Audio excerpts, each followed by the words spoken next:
So going back to the husband and wife situation, on both sides, it's as if they're both creating they are creating their own world, but based off of the other person's actions throughout. So he's identified any time that she says darling as a way of getting something from him. So it's going to cost him something once she comes to him with this sweetness. And for her, like, what if at one moment she's actually asking for something that's completely different? What if there's something actually going on with her, but he's identified this experience as something that costs something to bring awareness to or bring attention to. And I just think about one of my friends' relationships and how they don't actually hear each other. There's no connection.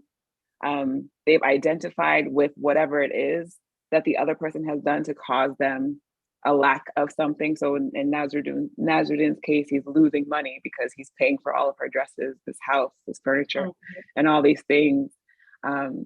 So he's not actually seeing her, and she's not seeing him. They're living in two separate worlds and not present to the world that they're intersecting and sharing. Our perceptions literally shape our reality. If we're perceiving something as this symbol as being this thing that's going to result in whatever happened in the past, like now you're perceiving that person, like your intake of that person is based off of your own perception of them. So like, I think this happens when like people go away from their family or close friends for long periods of time and they come back and it's like their interaction is like, oh, you've changed a little bit. Or it's like, oh, I know that this person usually responds in this way, and then you say something. And if you're still living in that person will probably more than likely relate to you in that way. But if you allow for yourself to like actually be present and let them show up and meet you where they are today, then you'll realize that they've completely changed. But it's like hard for us to separate our characters that we've created for all these people around us to who they actually are in the present moment, not who they were in the past. That you said something like that to me, similar in yoga teacher training, when you said, that whenever you are, for example, frustrated with somebody, it's not them, it's you. So I really have been like applying that a lot since then.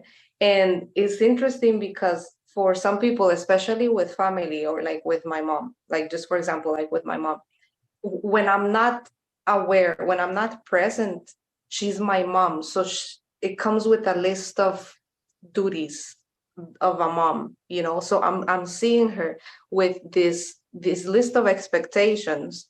And if one of them doesn't meet, then I'm frustrated.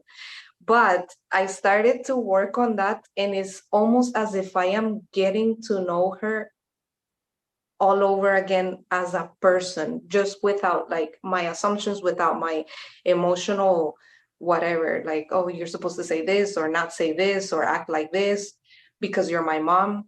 And it's like you start to really get to know them. Like when he was talking about the husband and the wife, it that's what I thought. Like they don't know each other as people. They just know what the other person does for me and what they don't do for me. We do that a lot with people that we know well, like especially in relationships, you see them for what they're supposed to do. What, you're my boyfriend, you're my wife, you are this.